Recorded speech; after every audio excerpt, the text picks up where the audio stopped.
So continuing on this theme, why a higher cost of living is always bad, and you should, you should make no bones about it, as I do not.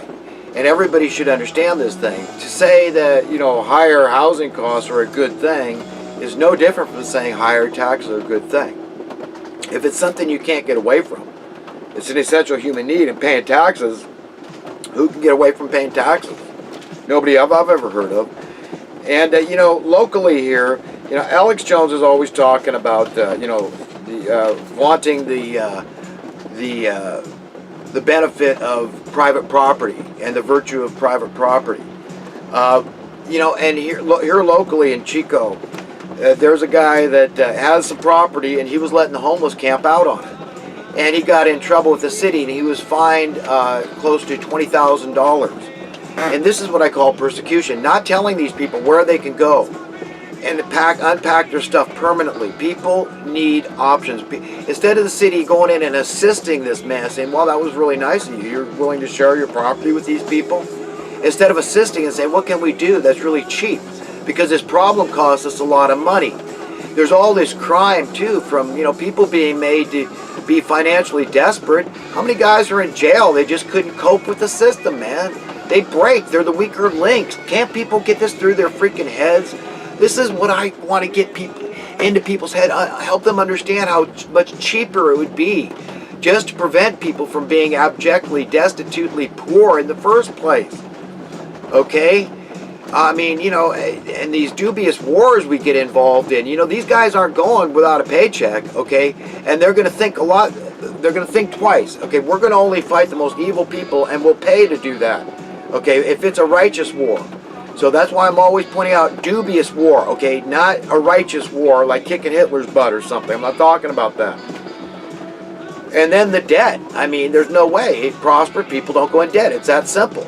So all these problems, the abortion, all the multitude of vices that people get involved in, the escapist behavior, okay, of every sort, from overeating issues to drug issues, alcohol issues, sex issues, pornography issues, it's one drug after another, okay?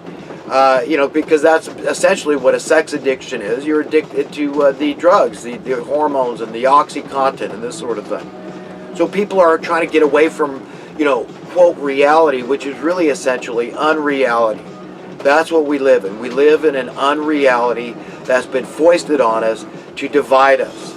Okay, and we've got to be very clear about this. So now about the reckless lender and the reckless borrower. Instead of the borrower facing this deficiency judgment, he said, wow, I got all this burden the court put on me. Now they're telling me they're not going to put me in jail, but they're going to garnish my wages. This is a big deal. They're going to attach my wages, okay, because this guy won a legal judgment. I borrowed too much money. I signed on the dotted line, right? And now, they're coming down on me. So I really screwed up. And the lender, he's got a conscience. He's got to say, well, yeah, but, I also acted, recklessly and loaned too much on this property. Okay, so instead of it just being between those two parties and other people learning from their mistakes, right? He said, wow, I don't want to end up like that guy. I better pay my bills. I better be prudent in how much money I borrow for this property, right? Being conservative. No, they get reckless, okay? It's not even liberal or generous. It's just recklessness. That's what it is. It's madness. It's being trained into believing this is good because it's good for me. The equity in my house went up. I can't worry about what happened over here. Okay, I'm just going to put blinders on and rationalize this thing because it was good for me. I can't worry about things like wealth disparity growing, poverty exploding, homelessness growing. I'm okay, Jack. So, that's essentially, what I'm talking about here. Is that so now the deficiency judgment is being paid by the general public. That's what's going on. That's the point I'm trying to make. So instead of it, you penalize the right parties that screwed up, they're going to penalize everybody. This is the bailout of '08. This is Bill Clinton largely brought this on. And then Bush just, pumped it up with the events of 9/11. What happened then? I mean, and Clinton, when he went out, letting the Glass-Steagall Act expire, giving the green light to these wolfing, vulture-type banksters out there, dump them this, hey, that's, go, man, go. They socialize the debt, man. They've privatized the profits. Don't worry, it's win for us, and, you know, we can't worry about the rest. We know we're going to destroy society, you know, God knows for how long to come. This debt, we want it to go in perpetuity. Don't, you know, talk about it. Just say, look, if you're against this thing, you're anti-capitalist, you're a communist. If you don't like this mad dog, crony capitalist, really fascist, because the government is legitimizing it, going along with it, stepping away. Of course the government needs to be held responsible. They allowed all this. They validated it. They legitimized all this crap. So the government is we the people. And you got to be, all of us have to, you know, step up to the plate and say, and take our share of responsibility here. Donald Trump should fully fund Habitat for Humanity. They're set up to go out and end frickin' homelessness, man, once and for all. That's it. They've never foreclosed on anybody in history. This is what we want. We want a lower cost of living. And you let that be a chain reaction, you know, increase in the worth of your currency through a lowering cost of living across the board. In the aggregate, your currency will be worth more as you see your cost of living decline. If Donald Trump is doing what I think he's doing, then that's what he's doing. That's what he's embracing. And nobody needs to fear anything. Not the status quo, not anybody. We all need to just, you know, understand this is a good thing. And the country's going to be a lot better off once, you know, once we have a much more level playing field. At least start going in that direction. It'll give a lot of relief to the people that really need relief. The people that are bleeding out in this thing. So anyhow, you know, I think at this point, you know, I guess I kind of beat that horse to death there with that point I was trying to make. But how, you know, understand this privatization of the profits and the socialization of the debt. It's real.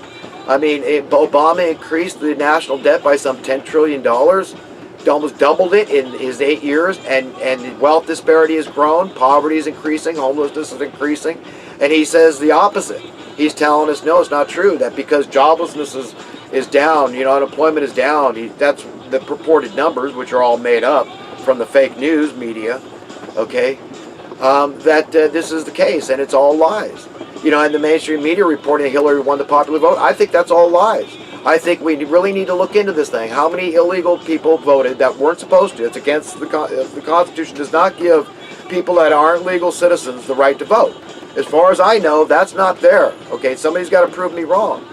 And it's not there that you can have machines that are flipping votes for Hillary, and you can't have you know, China publicly you know, taking your side, and Saudi Arabia financially supporting you.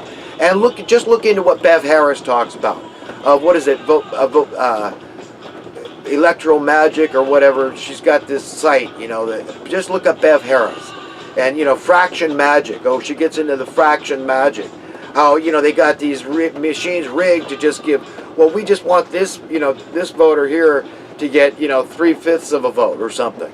You know, oh, well, and this is our law, you know, like they're scientific and these are the mathematicians that, oh, no, it's fair, trust us. When it's all bull and made up. You know, but it's very hard to decipher. You got to be pretty much a very intellectual person and technologically inclined to really understand how you're being duped in these matters, the voter fraction magic voting machines. But it's happening.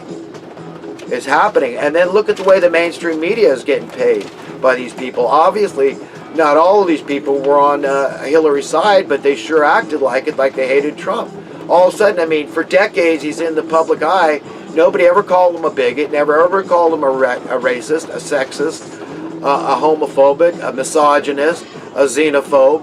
And then once he's going for office, all of a sudden all these haters, because there's all these people that really thought Hillary was going to win. They're all really hurt. They're let down, okay? And, you know, we all have to come together here to say, look, this was the best choice, and here's why.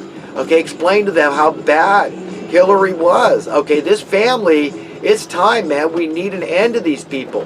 You got to understand, Bill Clinton was no friend of America or the world.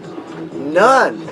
None at all. George Bush wasn't. I could care less. If Donald Trump was a Democrat, I'd feel exactly the same. If JFK had been a Republican, I would have felt the very same. What the common denominator with these people is that they're good Americans. They're egalitarians. Okay, they want equality. and that means equally poor? No, that's what the communists would do. They say that's the answer. Nobody gets to be rich. Okay. Well, while I don't like just some people being prosperous, yes, I agree. I don't like that. But I say we all need to understand that prosperity is given from God, okay? It's a right. And you just need to demand it through empowerment of understanding economic principles. And that's all I try to convey in my videos, is try to people understand that, you know, and I bring in the, not religious, but the spiritual side, the spiritual teachings. It's historical teachings too, the teachings of Jesus and the prophets. What's in the Bible, okay? It's invaluable information that we all really need to eat daily. Like you like to eat food daily, I like to read my Bible daily. I like to hear from Jesus daily and what he said. And how different it is from the way we are. You know, that, you know, we think that, you know, we're on God's side, but often we're not spending enough time really understanding what his side is, what his view of the matter is, what his opinion about this is, what his beliefs are, how it would be if he had his way, okay? And we just don't stop and think about it. We just say, well, no, it's got to be right. This is the way I believe. My parents taught me this way, and I trust them. I believe them. They're good people. They're smart people. And so we get in our own little niche. That's why people get stuck being communists. You get this false wall of pride. Why people get stuck being crony capitalists. They say, look, it's benefited me and my family.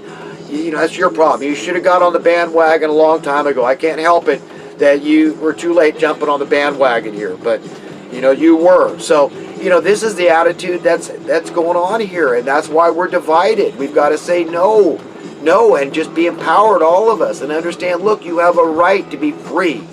It's not given by a man. It's given from your Creator, your owner, God Almighty. And what does it mean? You can't be partially free. You're not free by definition, by default.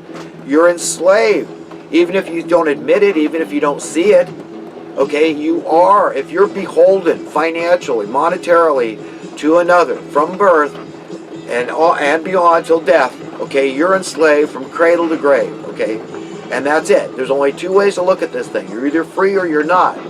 And that's what I mean about a means to an end. Using the monetary system as a means to an end to free ourselves. Okay? And it can be done.